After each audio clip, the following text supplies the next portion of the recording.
Pixar. Not only is The Incredibles 2 inches going to shatter the opening weekend box office record for animated films, it has a chance to earn one of the top 10 opening weekends for any movie as industry estimates project a jaw-dropping $182 million launch for the Pixar sequel.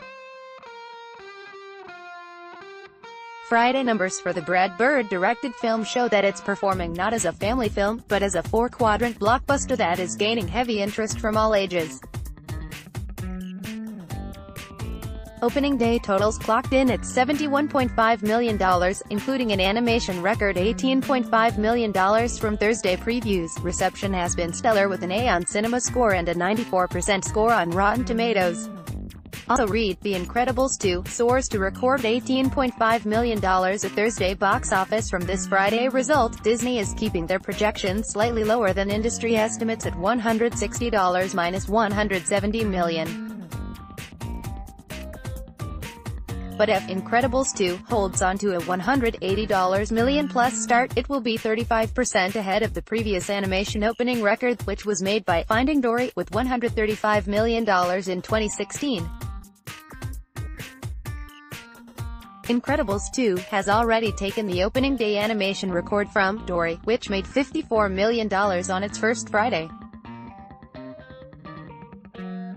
On top of that, the Pixar superhero family could outperform their Marvel superhero cousins, posting a higher opening weekend than Iron Man 3 or Captain America: Civil War. A $180 million start would also be higher than the opening weekend for last year's Beauty and the Beast remake, which made $174 million. Also read, Incredibles 2 film review, Pixar's superhero family is back, baby, and what a baby. Even if Saturday and Sunday numbers cause the film to fall into Disney's projected range,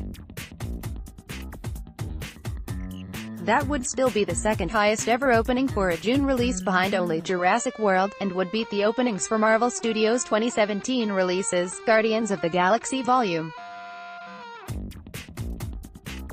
2 Inches and Thor: Ragnarok.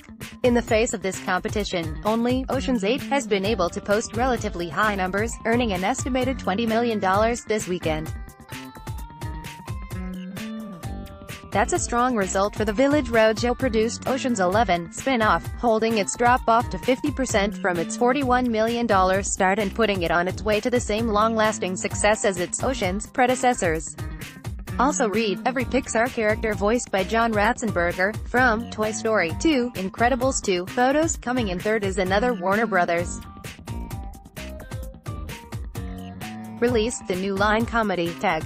After making $5.4 million from 3,382 screens on Friday, the film is looking at a decent opening weekend of $15 million. By comparison, New Line's last comedy, Game Night, opened to $17 million and grossed $117 million worldwide against a $37 million budget. Tag has earned a B on Cinema Score and 57% on Rotten Tomatoes. Slow, A Star Wars Story, and Deadpool 2 complete the top 5, with both films estimated to make around $9 million this weekend. A24's Hereditary falls outside the top 5 but has earned a solid 50% hold with an estimated $6.6 million second weekend. In 7th is Columbia's remake of Superfly, which is looking at an estimated weekend total of $5.7 million. Having been released on Wednesday and making $2.1 million in its first 2 days, the Director X film is looking at a 5-day start on the lower end of tracking with approximately $8 million from 2,200 locations.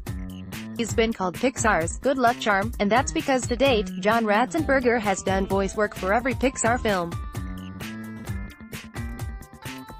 The 71-year-old actor might forever be known to TV viewers as Cliff Clavin on Cheers, but to audiences who have grown up with these movies, he's been a consistent voice for over 20 years.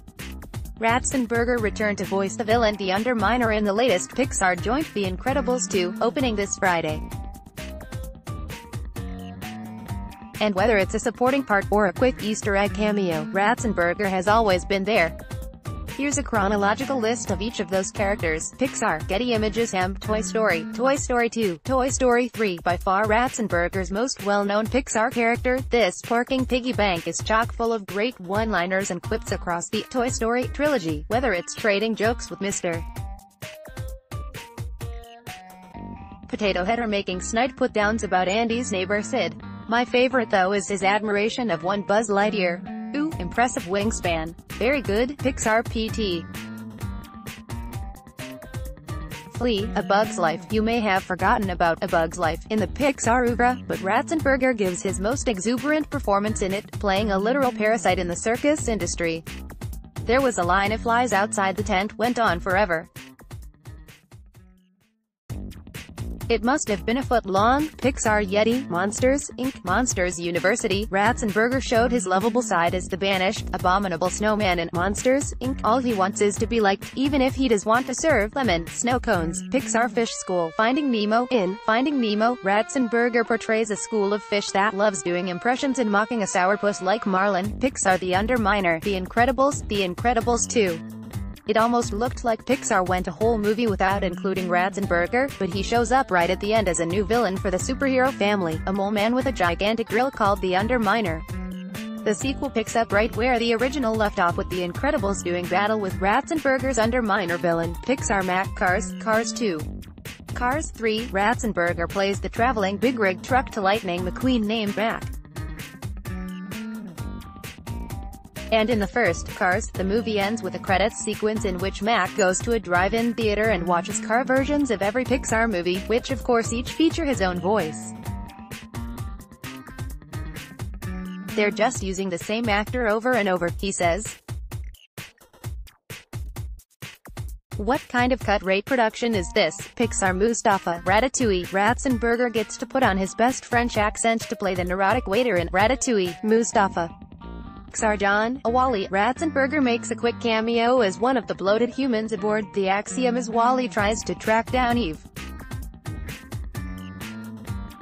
Pixar construction foreman Tom, Up. Ratzenberger's character gets a face full of leaf blower when he appears early on in Up, playing a construction foreman offering Carl Fredricksen a big haul to sell and demolish his precious house. Pixar Gordon, Brave. Another blink and you'll miss it cameo. Ratzenberger voices a castle guard named Gordon in 2012's Brave. Pixar Fritz, Inside Out. Ratzenberger plays a brain cell serving as a repairman for the board operated by young Riley's feelings. Pixar Earl, The Good Dinosaur. Ratzenberger's cameo is the shortest yet in what also might be Pixar's most disappointing film, but he plays a velociraptor that's part of the main villain's gang in The Good Dinosaur. Pixar husband Crab, Bill. Finding Dory. Rather than reprise his role as the School of Fish in the Finding Nemo sequel, Ratzenberger played a husband crab who snips grass just before Dory slips into some pipes to escape her new aquarium home. Pixar One Ortodontia, Coco. While Coco is mostly made up of a Latin cast, directors Leon Crick and Adrian Molina still found a spot for Ratzenberger as one of the traveling souls on the Day of the Dean. Juan Ortodontia, who can be seen getting his photo snapped crossing the border to the real world. Pixar. He's been called Pixar's good luck charm, and that's because to date, John Ratzenberger has done voice work for every Pixar film. The 71-year-old actor might forever be known to TV viewers as Cliff Clavin on Cheers, but to audiences who have grown up with these movies, he's been a consistent voice for over 20 years. Ratzenberger returned to voice the villain the Underminer in the latest Pixar joint The Incredibles 2, opening this Friday. And whether it's a supporting part or a quick Easter egg cameo, Ratzenberger has always been there. Here's a chronological list of each of those characters.